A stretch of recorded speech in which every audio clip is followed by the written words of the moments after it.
Imagine a battlefield, not just of steel and arrows, but of shadows and whispers. For millennia, armies didn't just fight with brute force, they fought with fear itself. They fabricated monsters, not from myth, but from cunning strategy. This wasn't about actual dragons or hydras, but elaborate illusions designed to break an enemy's spirit. It was psychological warfare, ancient style, and surprisingly effective. The goal was simple: intimidate, demoralize, and send the opposition running for the hills. These ancient strategists were masters of theatricality. They employed terrifying costumes, grotesque masks, and even spread exaggerated narratives. Their aim was to turn the enemy's own imagination against them. The ultimate goal was to instill a primal fear, disrupting their fighting spirit before the first blow was even struck. It was a brilliant, if slightly unhinged, approach to warfare. This practice was deeply rooted in understanding human psychology. They knew exactly how to exploit those deep-seated primal fears we all carry. By doing so, they created a significant battlefield advantage. Who needs a bigger army when you can just make the other side believe they're fighting a demon?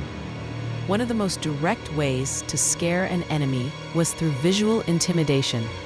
Ancient armies often adorned themselves in ways that would make a modern horror movie director proud. Think animal skins, horns, and other unsettling accoutrements. Warriors would transform themselves into monstrous figures, or at least the closest thing they could manage. The sight of these bizarre, terrifying combatants was meant to freeze the enemy in their tracks. It wasn't just about looking tough, it was about looking otherworldly. The goal was to project invincibility, to suggest they were more than mere mortals. They aimed to project supernatural power, making their foes question what they were truly up against.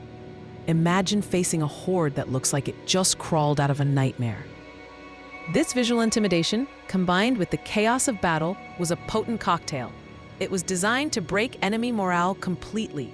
The effect was often immediate: panic, disarray, and a swift retreat. It turns out, a good costume can be just as effective as a sharp sword, sometimes even more so. Beyond the visual spectacle, ancient warriors understood the power of a well-told tale. They actively disseminated myths and legends, often tailored to the local environment.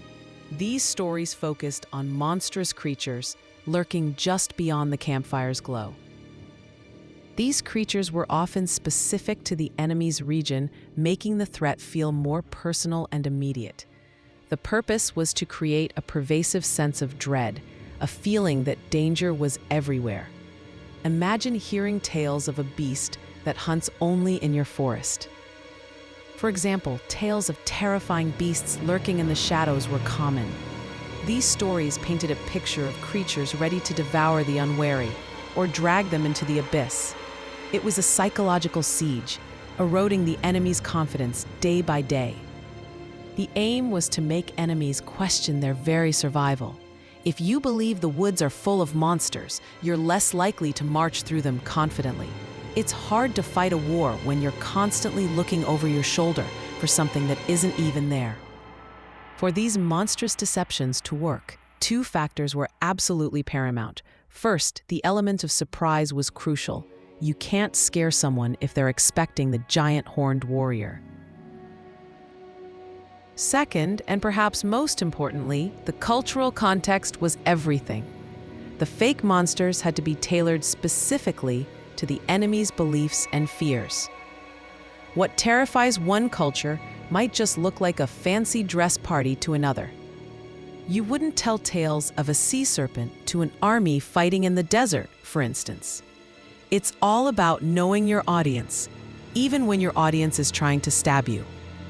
The use of fake monsters wasn't limited to land warfare.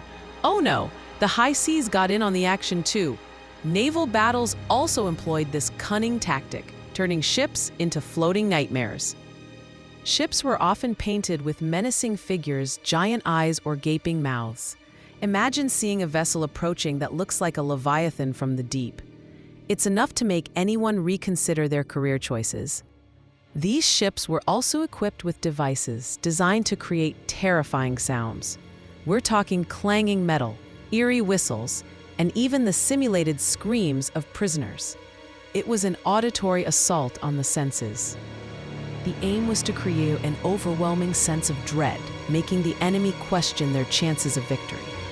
If your opponent sounds like a ghost ship full of tortured souls, you might just decide to sail in the opposite direction. It's hard to fight when you're convinced you're already doomed. Ultimately, these ancient tactics represent a sophisticated form of psychological warfare. They weren't just random acts of intimidation, they were carefully calculated maneuvers. They exploited primal fears, tapping into the deepest anxieties of the human mind. These strategists manipulated cultural beliefs, using existing superstitions to their advantage. They employed visual illusions, turning warriors and ships into terrifying specters. They also used auditory illusions, creating soundscapes of terror.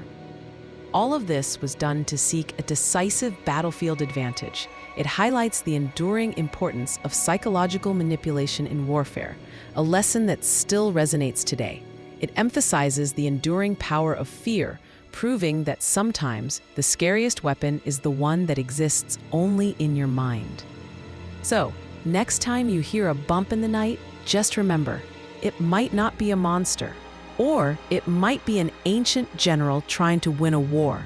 Either way, it's probably best to just stay under the covers.